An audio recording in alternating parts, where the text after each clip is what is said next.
Hi there, welcome back to another episode of the Bonsai Stuff podcast.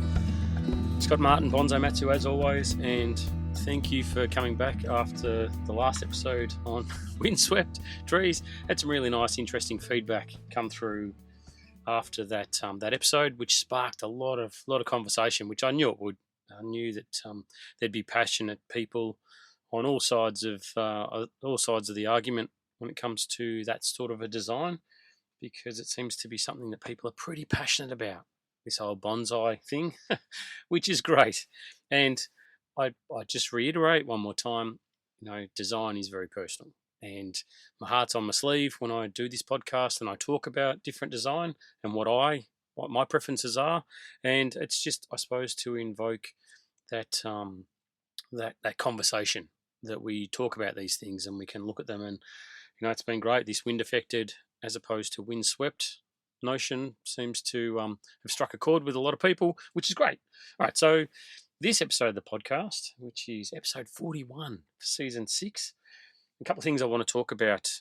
One is a topical thing that we'll be doing around this time of the year with a lot of our trees, depending on where you are, of course. But I want to talk about defoliation and dig a bit deeper into that and my approach to it, and what I suppose I would suggest as a couple of approaches for you to look at before you just see something online or you see someone taking leaves off a tree and think, yep, okay, that's the thing that I'm going to be doing next.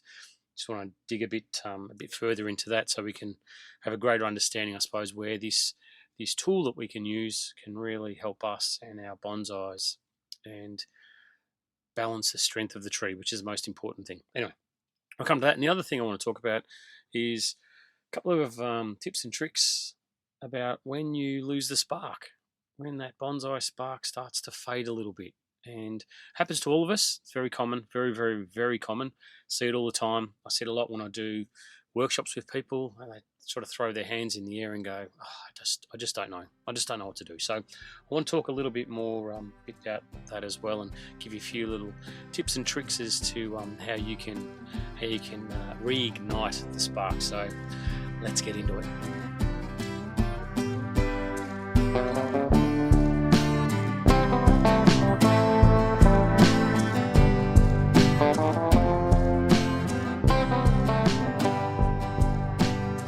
Okay, so let's talk defoliation. What is defoliation? Defoliation is the removal in some form of foliage, the leaf structure, from our bonsai. And it can be a number of different things. It can be complete, so you take off every single leaf off the tree. So don't pause the podcast there and get your scissors out and start ripping leaves off your tree. Just let's hear this out and see where this is going to go. So it can be the total removal of leaves. It can be partial.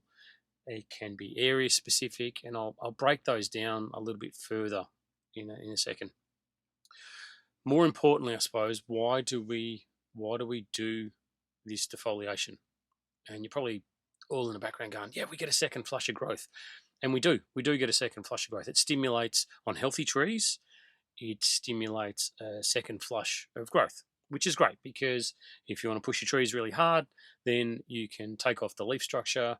They'll hopefully throw out buds at all of those points, and then you're able to stimulate a second push of growth. So 2 lots of growth within the 1 year.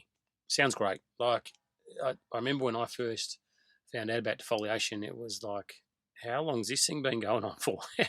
How can you get 2 complete flushes of growth on your trees for? And pick a young tree, pick a strong, super healthy tree, take its leaf structure off.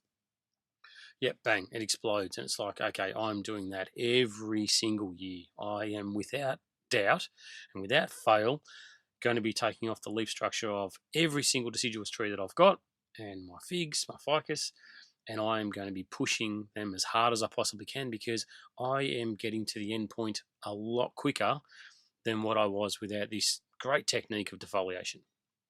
And it all seems to work really well until it doesn't. And when it doesn't, it can have pretty disastrous results. It can be along the lines of you may get dieback on losing a branch. You may have it where your entire tree dies, which has happened to me, especially early days. And I'm looking at every other excuse under the sun. I'm looking for a hot day. I'm looking for lack of water. I'm looking at bugs. I'm looking at anything else other than what I did to this poor tree. And we all go through this process where we have to learn sometimes the hard way. And defoliation can be one of those techniques that if you just persist with pushing and pushing and pushing without getting to know your tree, without understanding exactly what stage your tree's at, and without knowing where it's up to with its battle for life. If you don't understand that, then you just do these techniques and you expect great things to happen. It's just not going to be the case. Your tree's going to pay the ultimate price. So let's break it back a little bit further, and I'm going to talk more about why we do defoliation for me, and my process, my thought process while I'm doing defoliation in a minute. But the different types of defoliation we can do. Let's start with complete. So you just take off every single leaf on the tree in every area, and it's really quite dramatic. It's extremely stressful. So before you do any defoliation of any kind, you need to make sure that you've done a health assessment on the tree before we do any of this work on our trees, before you wire your tree, before you repot it, before you put it out into full sun. Do that health assessment on the tree. Make sure that your tree is in peak condition. There's lots of things we can do to get them in peak condition, starting with the roots, fertilizing, all those things. But the complete defoliation is designed to stimulate everything. All right, give it a real good kick in the guts and get this thing off and charging again. So everything that it's grown for spring already is taken off, and you're asking it to do it all again. So on my list of most favorite forms of defoliation, this is the least favorite for me. It's the harshest, it's the most dramatic, and it's the one where things can go horribly wrong. Terribly, terribly wrong. You may have a lot of years under your belt where it's gone perfect, but it just takes one for you to really see an old tree struggle to the point that you've really set it back a long way. And I strongly advise you to have a good think about it before you do it. Don't let your tree pay the price for you trying to rush something. And I just don't think that your tree ever needs to have a push to get a second flush of growth out of it. Okay, more on that to come. The other is a partial defoliation, which is probably one of my most preferred.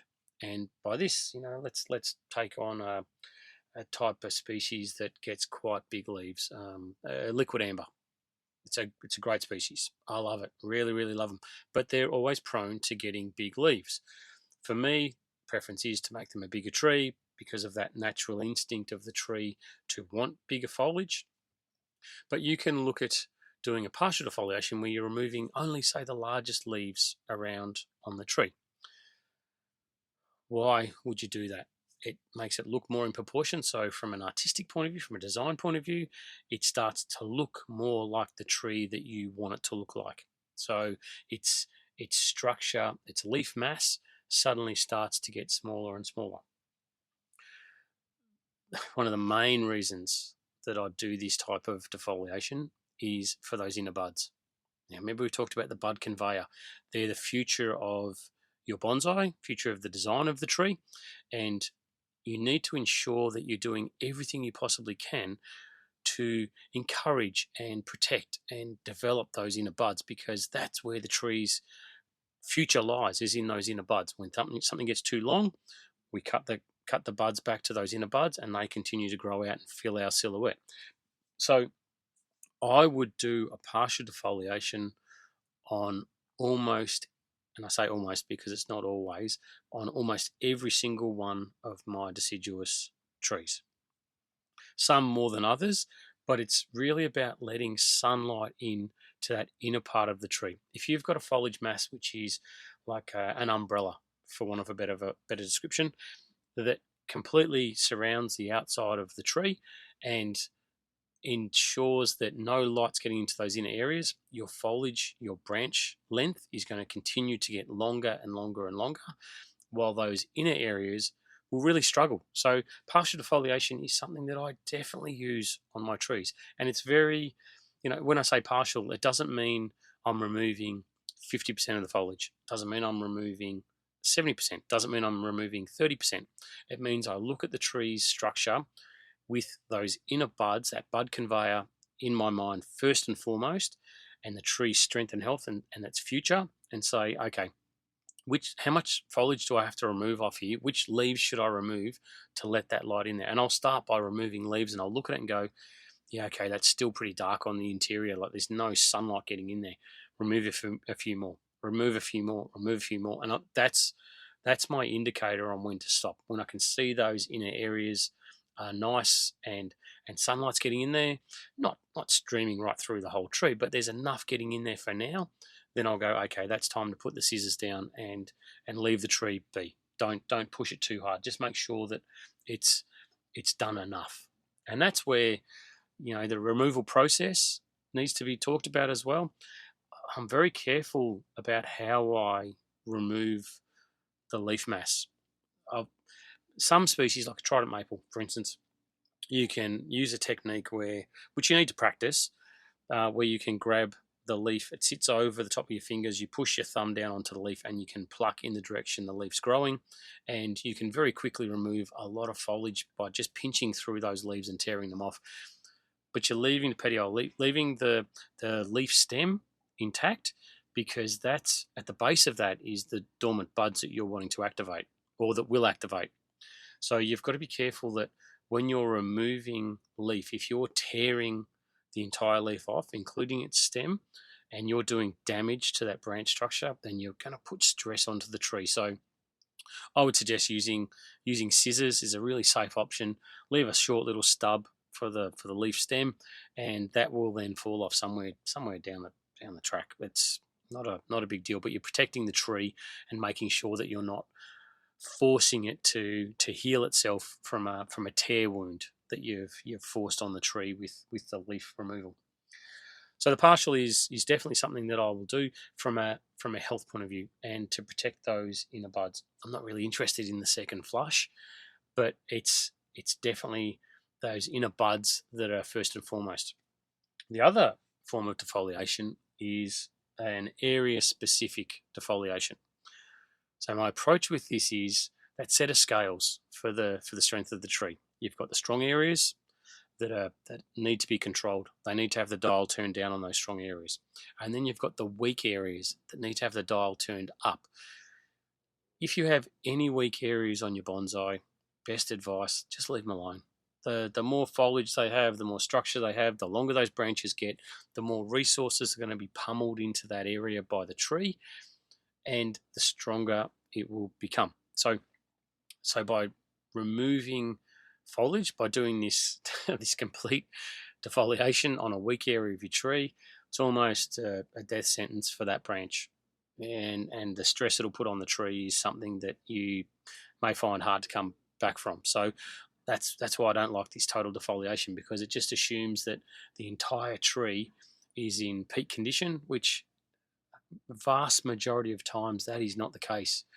The strong areas on the tree are normally around the apex. The weak areas are normally those lower branches. So when I look at this area-specific defoliation, my thought process is to look at it and say, okay, so I can use this stressful technique of leaf removal in the stronger areas to weaken it slightly. So you've got to be really careful that when you do this area specific, it might be that you're doing a partial defoliation only in that area. So you're not removing 100% of the foliage in that area. It might be that the apex of the tree, I'll pick a figure because it's never exact, but let's say we remove 70%, 80% of the foliage in that strong area, and the weaker buds, the weaker branches that really haven't grown much, the ones that are nice and tight on the inside of that structure that possibly have started to grow, realize they're not going to get any sun, so the tree goes, well, you know what, no more resources for you, I'm not going to waste my time,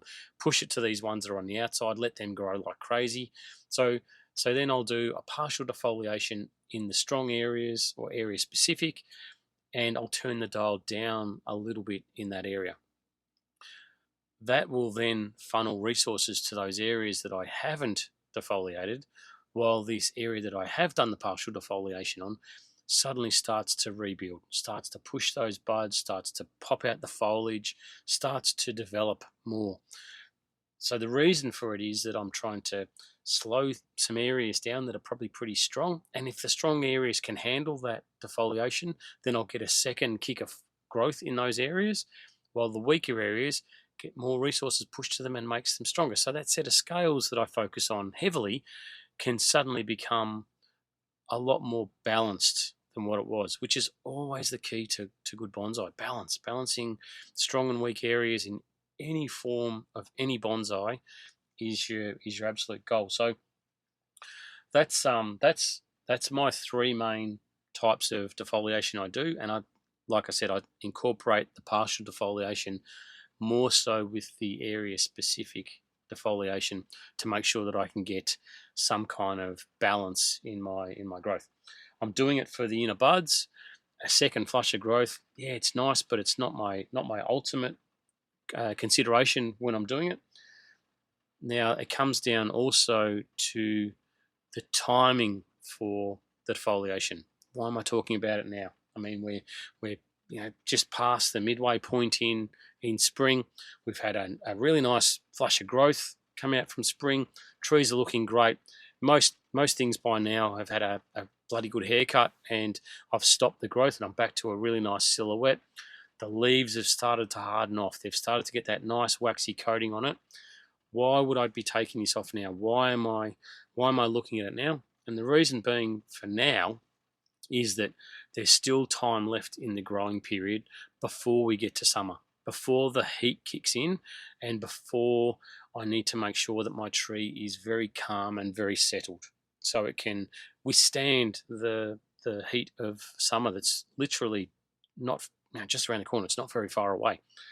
So if I do it now, if I start this partial defoliation, if I start this leaf removal now on my deciduous trees, then I've got enough time left for the new growth to come out, for it to start to push out, for me to come through and make another cut, but also for those leaves to harden off, for the new leaves that are going to come with this extra flush of growth, for that to harden off and get that waxy coating, so when summer gets here, they're going to be a bit more resilient than if I'd done it a lot later.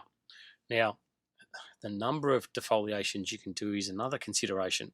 You can do this more than once, and I say this with extreme hesitation. My hands on my chin as I'm resting down, thinking, is this something I should talk about, or is it something that I should just let slide? And I definitely want to talk about it, because you can push some, you can hear the hesitation, you can push some trees a little bit harder than others. You can push areas harder than others, but there's a limit. There's a real finite limit.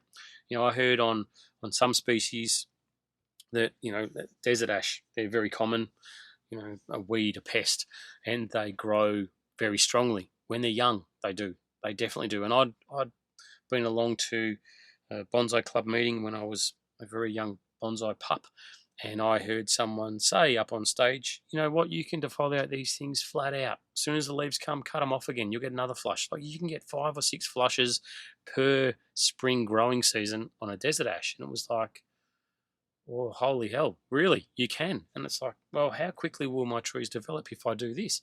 So I got a desert ash. I think it was the very next day after this meeting, pulled it out, cut off all its leaves, and bang, there they go. They start flushing out. And I kept doing it. It's like, oh, wow, this is awesome. All of a sudden, that tree, the following year, is a little bit older. So when spring comes around, instead of getting these massive shoots push out like I had the year before, they sort of popped open their leaves, and that was it. And I didn't read the room. I didn't do this health assessment that I strongly encourage all the time. And defoliation comes around. It's like, I cannot wait to do this again. Start cutting off the foliage. all right, so that branch has died, that one's done okay, but I've lost significant branches on this really old ash that I've been working on for a while, and I was getting really comfortable with. And it's like, okay, so all right, what do I do now? I wait for back budding. Yep, no worries. All right, get another ash off the bench, cut off all its leaves. Yep, no worries. Did okay. Next year again, spring comes around, very weak. And this tree, this old ash that I worked on, the following spring didn't do very well. The one after that, it was just okay. So it was like what I'd done to this tree because I blindly followed this advice without working out that there's an asterisk beside the advice saying it works if the tree is young and it's extremely healthy. Be very careful performing this task. That's exactly what this advice I got should have had beside it. So your frequency of taking leaves off, you can, again, the hesitation, you can do it more than once on a tree. And look, you're probably listening to this going, yeah, well, I do it all the time on this tree. And it's great. It's really developing. And my advice to you is that's awesome. Like that's good if it works, but just be very careful. Just be mindful that maybe it's not something you do every year. You know, like last year on the podcast, I talked about, you know, expecting a stinking hot summer. So defoliation was off the cards for me. Do I regret not? We didn't get a stinking hot summer. Like it was warm. It wasn't anything out of the ordinary. The advice on, you know, from the Bureau about it being a particularly, you know, nasty summer just wasn't true. So do I regret not having done the defoliation to get a second kick of growth out of them? Not at all. Not at all. You know, my number one priority is the tree's health. And do the trees look fantastic? Did spring come around this year and did I have, you know, any hesitation on the trees growing? Not once. Not on any of the trees I have in my collection. What's my plan for this year? I'm going to focus on inner buds. I'm going to focus on the Bud Conveyor, and I'm going to make sure that 5 years down the track, 3 years, 2 years, whatever, when this foliage starts to get too long from any of my trees, am I going to be able to maintain my silhouette? Oh, I definitely am. How am I going to do it? I'm going to do partial defoliation, most likely area-specific partial defoliation, and I'm going to make sure that the sunlight gets in there and these inner buds activate and they are protected. It's going to be something that's going to be my primary focus. You know, one key benefit that I find with this defoliation process as well is that with the newer leaves that grow post defoliation, they look brilliant when it comes to autumn for me in Melbourne. You know, so a couple of things that really kick out the colour, the nice cold overnights, being a bit dry during that cooler period as well, but also having done this defoliation means the newer leaves get a more vibrant colour in my experience. And you know, it's true, they do.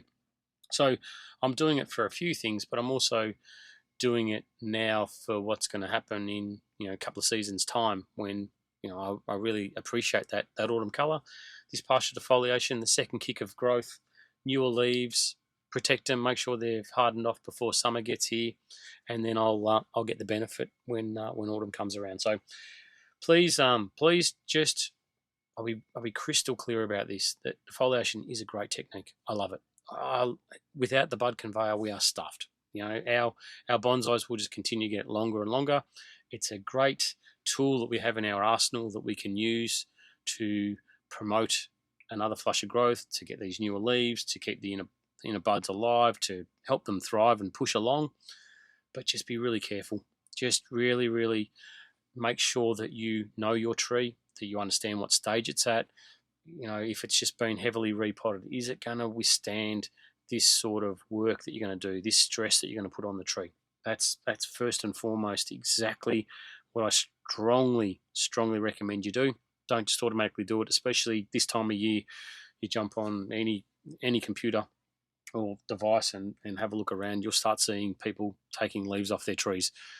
Looks fantastic. Looks like it's the savior for us. The bonsai gods have presented us with a way to rush our growth on our trees, but your focus really needs to be on strength and health, and that's it.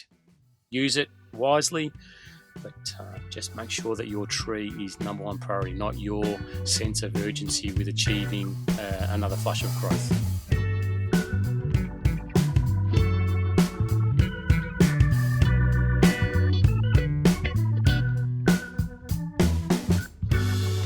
So when you're bark starts to fade. What do you do? And I'd almost guarantee that every single person listening to this podcast, myself included, have been through it at one stage or another where you just don't have it.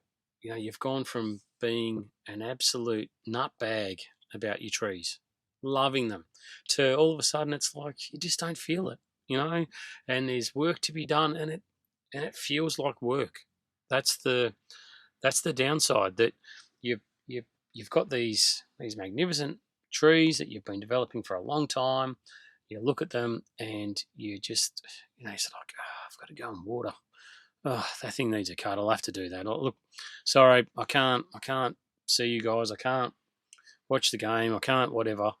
I've got to work on these trees, and it becomes a burden. And I get it. It's super common. It's really, really common. I was just doing some workshops recently in Albany in Western Australia. Long way from home.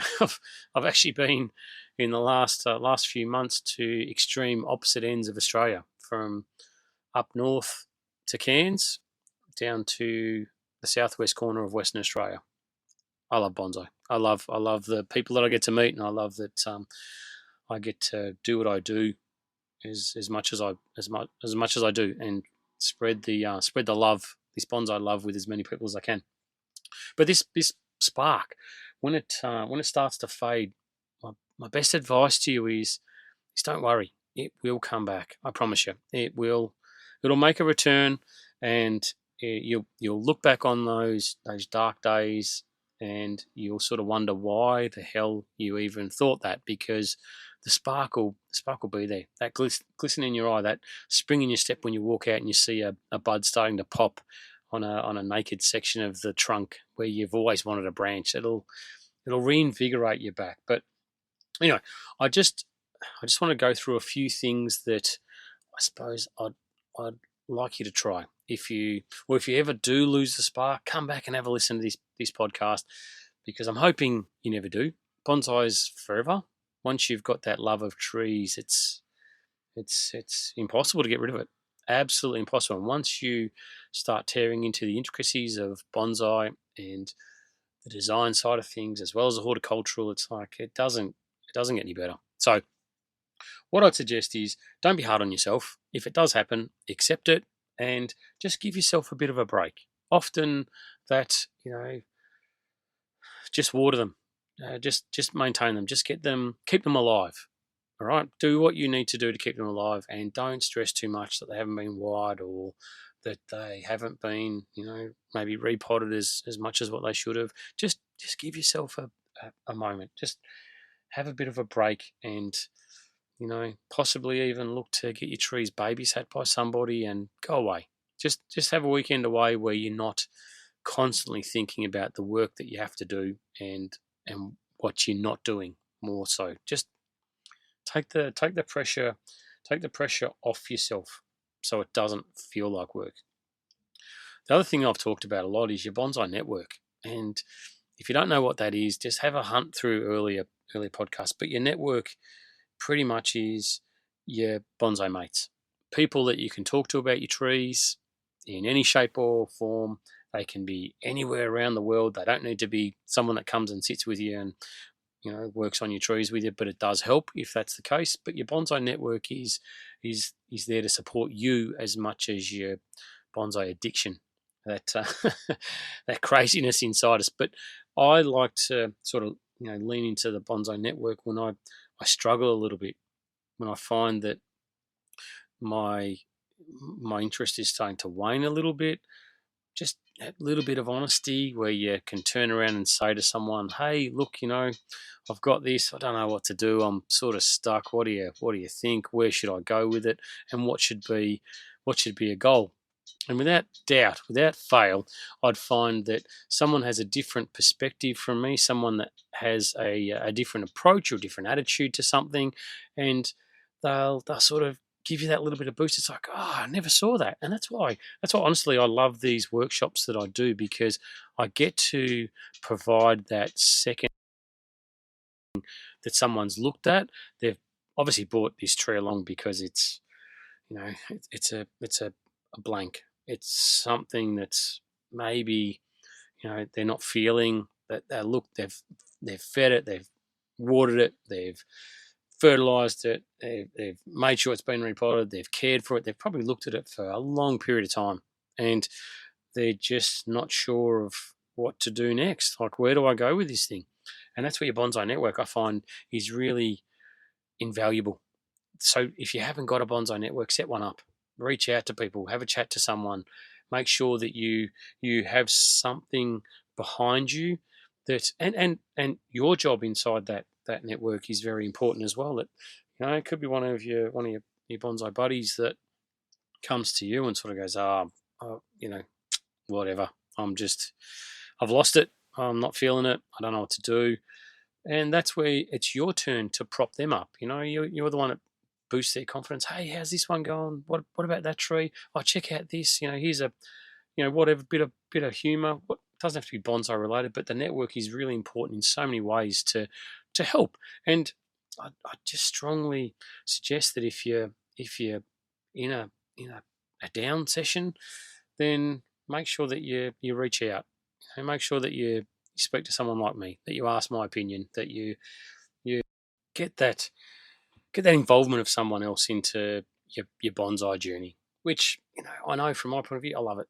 I really do, and I'm sure that a lot of those close to you in your bonsai world would appreciate it as well, and I'm sure that they've got your back.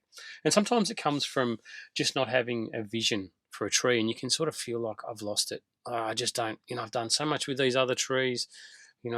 This one I can't feel it. Just reach out. Get someone else to have a look at it. Get someone else. If you're close with your bonsai mates, then ask her or him to if they'd mind working on one of your trees and switch it around a little bit. Maybe someone working on one of your trees for you will kick it along. Work out a time when you can get together with each other, if possible, and work on trees. Working on bonsai together is brilliant. It's fantastic.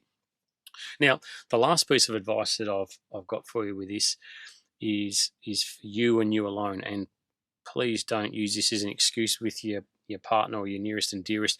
But I find, and I'm whispering into this one so no one hears me, but I find that if you go to a bonsai nursery and make a new acquisition, it can spark you off. You can, rather than looking at your trees that you've had for a long period of time that maybe are becoming a bit stale with, buy something new. Get your teeth into something new. Oh, if you can and it's legal, go and dig something up. Extend your collection. Buy a new pot. Sometimes that's all it takes for me. Is I have a hunt around, see something brilliant, and yep, bang, okay, I've got it now. When I repot that, such and such a tree, that is the perfect pot for it. It might be a year down the track, 2 years down the track, but by buying or acquiring something new, it can really spark you off again. It can really boost you, and you can, your creativity will start flowing back to you. But like I said, the disclaimer is I cannot be held liable or responsible for anything that you do within your collection. But it is, seriously, from my experience, I've found that whenever I've got to that point, getting something new in the collection can really, really, really kick things off for you. But just appreciate that it is normal. It does happen to everybody at some stage or another. It can happen multiple times throughout your bonsai journey as well. But just, accept it, work your way through it. Always make sure your trees are looked after. That's the most important thing you can do, is make sure that they get what they need when they need it. Doesn't necessarily mean they need to be in the workshop every single day of the week. If it starts to feel like work, you start to feel burdened, then make sure that you're doing what has to be done to ensure that you're keeping them alive and doing as much as you possibly can, and they'll be there for you in the future. But the bonsai network is a great thing to have. It's something that you need to maybe lean on every now and then, and make sure that it can support you in those times where you need it.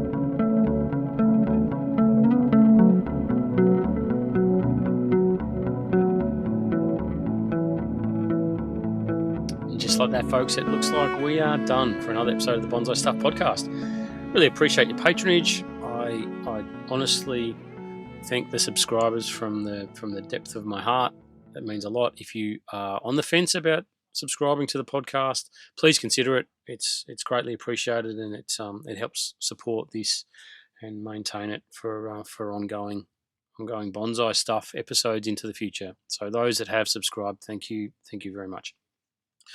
And I feel like this the term or the notion of the Bud Conveyor is becoming a bit like me talking about watering systems last summer, where I feel like every episode I'm saying the term Bud Conveyor.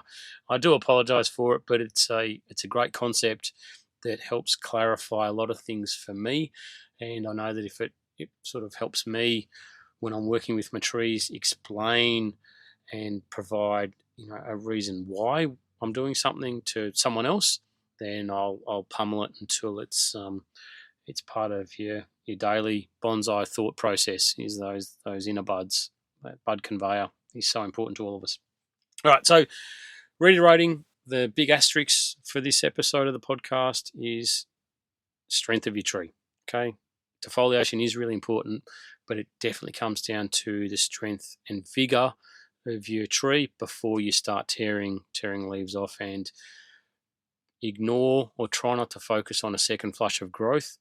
Focus more on the Bud Conveyor, and that's your reason for doing defoliation. And I'm certain that your approach to it will be very different to just pushing a second flush of growth. Very important technique, but it needs to be monitored and maintained. Thanks for sticking around. Thanks for the love. The bonsai love that comes through this podcast is incredible. Please keep reaching out if you need to. And until next time, as always, happy bonsai.